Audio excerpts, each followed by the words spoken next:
Wonderful. So welcome back, everybody. If you're joining us again after our recent carer support meeting, just a few of us have regathered. You probably tell by our change of clothes and hairstyles that this is a different day, but with the same energy and enthusiasm to talk with you all about questions that we weren't able to get to on the day, which are no less important than any of those we addressed in the meeting. And this is a catch-up follow-up for us to provide a few other thoughts. So just a handful of further questions we wanted to talk to today. And the first one is this. My wife is in a care home. I've been working with a steering group with an objective to improving visits as my wife, who has PCA, is living in the home. One issue that seems to be coming up is that care home insurance is a challenge, and there's a fear around being sued. It's one of the pushbacks used by care home management sometimes. How can we help everyone to get around that? Maybe Ida, I could come to you first, and then perhaps to Trish. Yes, thank you, Seb. So, government guidance on care home visits have changed several times since July, due both to changing circumstances and also judicial review proceedings. At the moment, care homes are now explicitly reminded of their responsibilities under the Equality Act 2010 and human rights legislation, at least in England.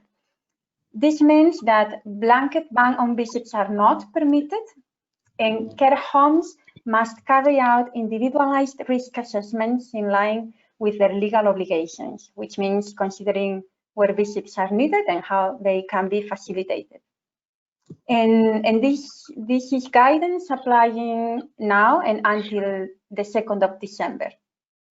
So if you are not allowed visits, I recommend you to go to Young's campaign website and look in the blogs section for a post called How to Guide on Care Home Visits During November-December 2020 National Lockdown. I'm gonna repeat it. Is How to Guide on Care Home Visits During November-December 2020 National Lockdown. And this is a relevant tool because in this guidance you can find a lot of clear information and practical steps for you to work together with the care home for visits to happen. And I also encourage you to contact our direct support team or Young's campaign directly for expert advice and support on this issue, because this is legislation applying to England, and I'm not that sure in other parts of the country how is the situation at the moment. That's great, thank you, Ida. And I think it's our understanding is that although people have had a lot of individual challenges and issues, that there are a lot of people out there very much trying to do their level best and to support people living in outside care homes. And we realise there's a lot of different factors coming into play. So thanks for that really balanced answer. Trish, for the next question, anything you'd like to add to that? Yeah, I think probably I would add that it will depend on the building in itself. You know, has the care home got the facility? Has it got separate rooms? Could you use the bathroom within your loved one's own room? Do they have an ensuite, or would you have to use a communal bathroom to go to the toilet? So the care home has to think within, exactly as Ida said about the risk assessment, what risk do you pose bringing in the virus? What risk do you pose to moving around the building? Do they have a spare area for you to see the loved person you want to see? Sometimes that can be in the garden in warmer weather, and that's difficult in the winter now. But maybe the orangery, if some care homes have orangeries, or indeed a conservatory of some kind, an outdoor space or a semi-indoor outdoor that can be warm enough but ventilated enough. So it's going to be very individual, and each care home is really doing their best to make that work, I think. Thanks, Trish, and that leads on very nicely to the second question, which is partly a comment really on the story that you kindly shared, Elaine, in the meeting. And the questioner just asked, the care home that your husband in sounds as if at times they had to be quite restrictive. And the questioner says, my sister's care home opened up in the summer, and she was just wondering whether they'd had any COVID cases in the home where your husband is. Yeah, they did have several COVID cases, and they had one death, unfortunately. They did open up in the garden, as Trish said. They were very good at doing that, and they took the risk assessment very serious as well. We had, even when going out into the garden, we had our temperature taken, there was PPE, they had clear screens. They have been allowing video calls and telephone calls to loved ones, but unfortunately my husband is not at that, he's past that stage where he can communicate through a portal like that. Even seeing him in the garden, he managed to last outside for 4 minutes on our first visit. It was just so confusing for him, the screens, the PPE, everything. But my youngest daughter wanted to go and see her father before she went to uni, and was given special permission, and they did a special risk assessment for her before going to uni, so that she could go and see him. So they were very accommodating, and I for one was very grateful that they were such putting such measures in place and keeping everybody safe. Thank you, Elaine. That's great. Really encouraging to hear. Thank you. Little change of tack now to a topic that we covered a little bit in the main session, which is just around CHC funds. And Trish, I wondered if we could just follow up on the issue around whether CHC funds can be topped up if the care is in your own home. Okay, so care can happen in your own home with CHC funding. It's not easy, and you usually have to probably expect to go to appeal to make that happen, and you have to prove that the care at home is as good, if not better, than the person might receive if they were living in a care home that had nursing facility. So your community nursing or medical teams, like your GP, the community service, would have to agree that they can provide help for you in the home. And can you top that up? Well, there isn't any facility for you to top up CHC funding. It's unlawful. But because the person's living at home, it's automatically topped up in the event that they're living in their family home. Their family home already perhaps has other income coming in. Also, the food that you buy will be food that you're buying in your family home. So in their circumstance, the top up's happening by incident in many ways, but you wouldn't be able to get extra money for the nursing or healthcare. Having said all of that, it is possible still to have joint funding, and it could be that you wanted social input for the person that lives in your home, your family member, and that they might need some social interaction that you can't provide because of your own needs. Maybe you're at work. That can be funded by the local authority, and that is a contributing fund, so you would be assessed and it would be means tested, but you may have to contribute something to that, but you may be offered some hours. It could be anything like 2 hours a week or 20 hours a week. It could vary greatly, and it would be very much about the social need of the person that you're supporting, not the health need. And in that, you can get some extra funding. It would be called a joint package. Great, thank you, Trish. It's a really complicated area, and I really appreciate you explaining the nuances of it. Thank you, that's great. We will come back to a couple more questions related to care homes and the choice to be in care homes in a moment. Just briefly, I wanted to come to you, Nikki, though, for another question, quite a practical question about, is it possible to have do not resuscitate orders placed on your medical records so that everyone else involved knows? So I guess that's a specific question, but also the broader theme of how you make your advance intentions and wishes clear to others. Thank you, Seb. Yes, it is. You can have do not resuscitate on your medical records. Will everybody be able to see those records? No, unfortunately, they're not widely shared. So it's really important that you make these wishes known to whoever needs to know them. There is a really good template, advanced decisions or advanced directives, which you can use. We can provide you with those, or signpost you to the Alzheimer's Society, who have a really good template on their website within their fact sheets for that. And it's a form that you fill in. You have to fill it in when you have the mental capacity to fill it in. It has to be witnessed. It's a form that you really need to discuss with your GP, so you're very aware of what you're actually doing, and it talks about your personal circumstance and your values and what interventions that you do or do not want to happen sort of at the end stages of life. Like I said, it has to be signed and witnessed, and it's placed as well. A copy is with your GP, so that is on your medical records, but you should also give copies to sort of your loved ones, people that you need to know about it, your solicitors, and any other health professionals that are involved, because like I said, unfortunately, all the services and all the teams don't often speak to each other, but most importantly, if it is with your GP, he or she has the access to that. Important thing as well, I would definitely sort of reiterate, if your loved ones are in a care home or going into a care home, make sure they know about it. It is absolutely so important that this is involved in the care planning on going into the care home. And it's not just sort of, the advanced decisions on sort of do not resuscitate, but also whether you want them to go into hospital if the need arises. You can also make those decisions that care can always be provided at the nursing home and not actually go into hospital. So lots of important things there to consider. Thank you, really helpful, really helpful. I think absolutely endorse the idea of not just following the process, but telling others close to you that you followed the process. So there's a bit of redundancy built in by sharing copies of things, key documents with people. That's really important.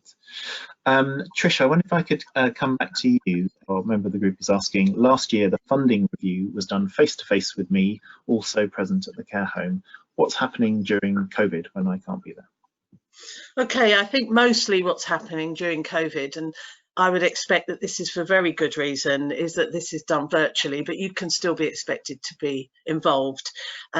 Potentially you could be involved on the telephone, but I would imagine that mostly you might want to be involved through a platform like this where you could see each other, because I think the nuance of communication can be lost on the telephone, and you might want to express some deep emotional response to something that you're just struggling to say on the phone, but people might be able to see it when they're seeing you. So if you have the facility, or if you can get someone to help you with a facility like this, you could expect and ask that you are on a video screen of some kind, a Skype type call or GoToMeeting or Teams or indeed Zoom. There is very many options now, and I think most health and social care professionals have really started to catch up across the board with these facilities, and you should expect to be involved still.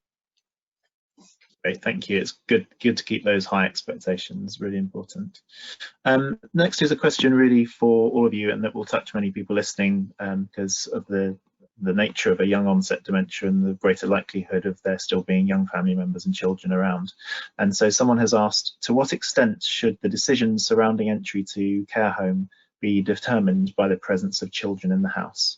I could probably care longer for my wife at home, but we have kids currently aged 13 and 10 in the house, and I'm conscious there may come a point when they shouldn't be witnessing what may go on to happen, or maybe they should. Who decides? Who judges? So maybe Nikki or Trish, but Elaine, I'm sure you'll have views, and Ida, please do feel free to come in as you will. I think it's a really complicated area, and of course the decision is still a family decision ultimately, but there are some things that you can do to help you through this, or to think about what may be affecting the children. The truth is, what's affecting the children could be picked up at school, for instance, if the children or either child was starting to not thrive because of some traumatic experience at home, and it was picked up by teachers or other people in their life. This could be passed on to the local authority and become a child protection issue. But it would have to be seen that the child was really detrimental to the child's mental or physical well-being. Having said all of that, back in the sort of last century, we used to hide children from death, loss, change and trauma, and I'm not sure as adults they're very appreciative of that. I think mostly people understand more when they go through the process with the right support, and the right support is what to think about here. It's very important to remember that even though as the adult in the house, the other parent, let's say, is the carer, the primary carer mostly, the children are also carers by default. They will be running about the house helping out, even if they're not intended to and no one intends to ask them to, they are. And because they're carers, they're entitled to a carer's assessment, a young carer's assessment, separate or joint with the parent. I would advise separate too, a separate assessment for each child, so that they can have their needs looked at, their education needs, any work needs if they're young adults, or recreational needs that they feel that they're missing out on. And the local authority can help with funding on that, and can certainly help with signposting to young carers groups in the area, and make sure that young carers get an opportunity to meet other young carers, which can be really helpful. So whether they leave the home or remain in the home is really going to be the family decision, unless it becomes a child protection issue, and then it might be the social services decision. I hope that gives a good enough answer for you. Thanks, Absolutely. Trish. Sorry, if I could, I'll just sort of add to that and look at all the options. I mean, look at the options of staying at home, what help can be in the home, how that's going to affect the children, how that can be avoided, looking at what you can get in to do that, or, you know, but also look at if someone is going to be placed within a care home, where would that be? What would that look like? How are the children going to react to that?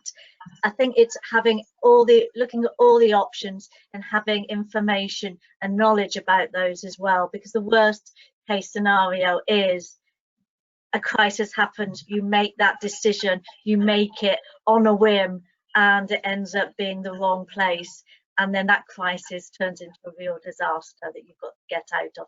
So it's really, really important to explore all avenues, and then really just have some professional support around you to help you make those decisions. They're never easy ones to make. I wouldn't like to pretend they are for anybody, but it is having that support, but also having the options there to go through. I'm sure you could really add to that, Elaine, being through that. Yeah, my youngest was still at home when my husband got his diagnosis. She had just started secondary school, and it affected her in as much as she shut herself away, and she cut off all her friends and everything, didn't want to talk about it. And it took her a long time to actually come out with what she said was, I don't want to talk to anybody because they keep asking how Dad is. It's not as if he's got a cold and he's going to get better. What am I supposed to say to them? And it wasn't until that point that she felt able to express herself and ask questions about her dad. Now, she was about 13 at the time. And then after she started talking about it, she then became more open, and she was quite happy to come down and help out and everything. And then she started, like I do, sort of laughing and joking, and she would say, oh, where's such and such? And I would say, oh, well, look in the dishwasher. It could be in the dishwasher, or it could be up the stairs in the bathroom. It could be any bit. So we did it through laughter and joy and things like that, because that was how we were as a family. But as time evolved, she then started to realise that her dad was having fits, and she could recognise the signs and everything. But unbeknown to me, he had already had the conversation with our eldest daughter, saying that he wanted to go into a care home, that he didn't want to stay at home when he got to a certain point, because he didn't want to burden the family with his care. And I didn't know that until afterwards, that he had gone into the care home.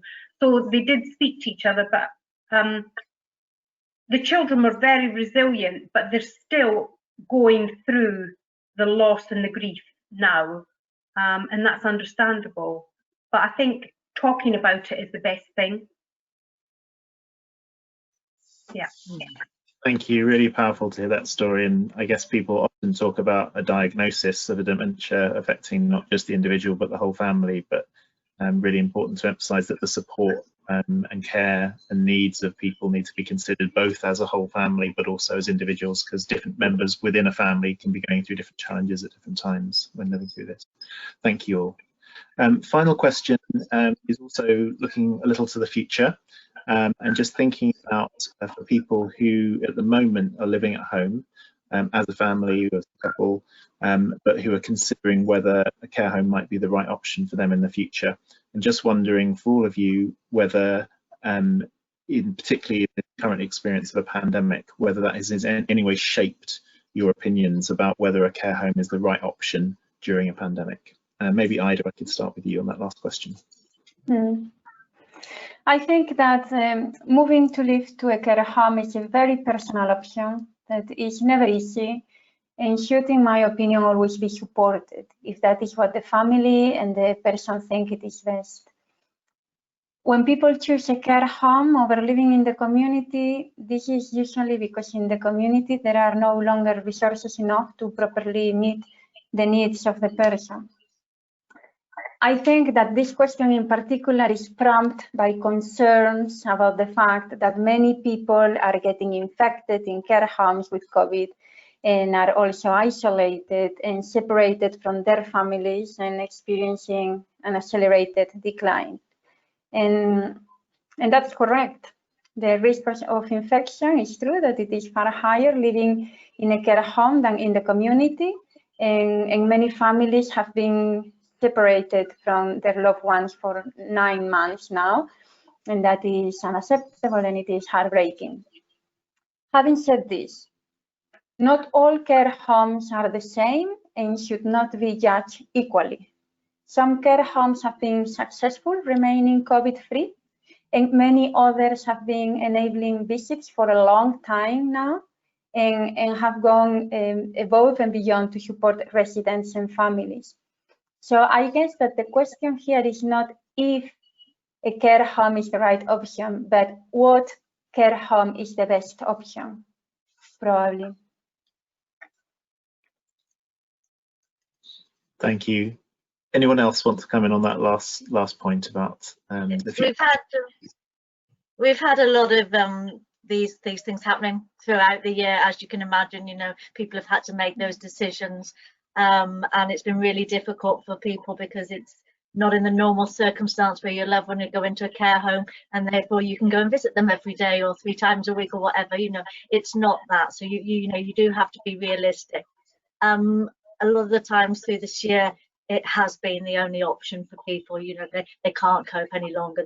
There's you know, no way they can continue. It's not going to be good for anybody. So it's had to happen. And they've been generally surprised how the care homes have bent over backwards to enable visits, to settle them in, to see how well they've adapted. And you know, throughout the year, we've also spoke to so many care home managers who are doing amazing things out there to really enable either visits, or if they can't do visits because of that, to send photographs, to do daily phone calls, to do Skype, you know, things that they can do to actually, you know, reassure the loved ones at home that we are looking after them. You know, we know that this wasn't your intention all along, sort of thing, but we are looking after them. So I think a lot of people are making the most of a really bad situation. Can I just say something? When COVID hit, I had a major wobble, and it was, I've got to bring Paul home. But then I thought about it, and I thought, he gets up several times a night, he wheezes everywhere. I do not have the resources or the facilities at home to care for him. So I had to say to myself, get a grip. He's in the best place to be looked after. As much as I wanted him to be home here so that the family could see him all the time, it wasn't the best place for him. And that was the decision. You know, everything is done for him, the best for him. Yeah, I think I'd like to add to that, if I can, Elaine, what you said. It's the personal story is the most important one, really. And I think it is about understanding what best interest means. It's very hard for a family to not put their own needs in place of a situation, in all the emotion that comes with, you know, you talked about we everywhere and a sort of chaotic nighttime.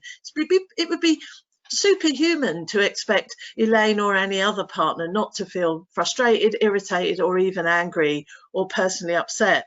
Whereas a staff team, they have enough removal emotionally from the person to work with them rather than love them. It's not about love, which is a very different relationship. And it's a tag team in a care home. When somebody's not coping because a client in that relationship, the person living there, is being extremely challenging, then another member of staff comes in to help. So nobody is, if you like, and I use the word carefully and I hope it doesn't insult, but nobody is overburdened with the pressures of what can be an extraordinary level of need. And that means that shared environment in a care home means that staff have supervision. You at home, you don't get supervision. They have team meetings. You at home might have family meetings, but they're not managed. You don't necessarily record at home, whereas care homes record and they can learn from that record and do something different next time.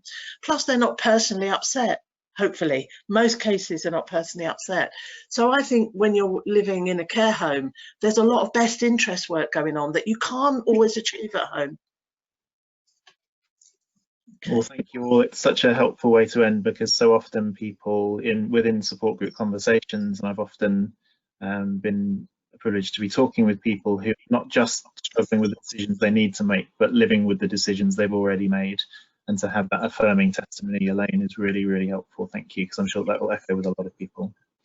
Well, thank you all. I think that brings us to the end of our little added bonus Q&A session. Thank you so much all for being part of the meeting. If I can just remind you, please always do feel free to contact us for one-to-one support in between meetings and before we have the pleasure of being together again at contact@raredementiasupport.org. And also to encourage you to share ideas for things you would like to see talked about at future meetings. We talked quite a lot about care homes in this meeting and in this Q&A session, but of course many other topics, many other situations it would be helpful to describe for others. So please do come back to us with your ideas for what you'd like to talk about and see us talk about in future meetings. As for now, thank you so much to Trish, Nikki, Elaine and Ida, and everyone behind the scenes, and we will see you again very soon. We wish you and your family and friends all the best over the next few weeks. Bye for now.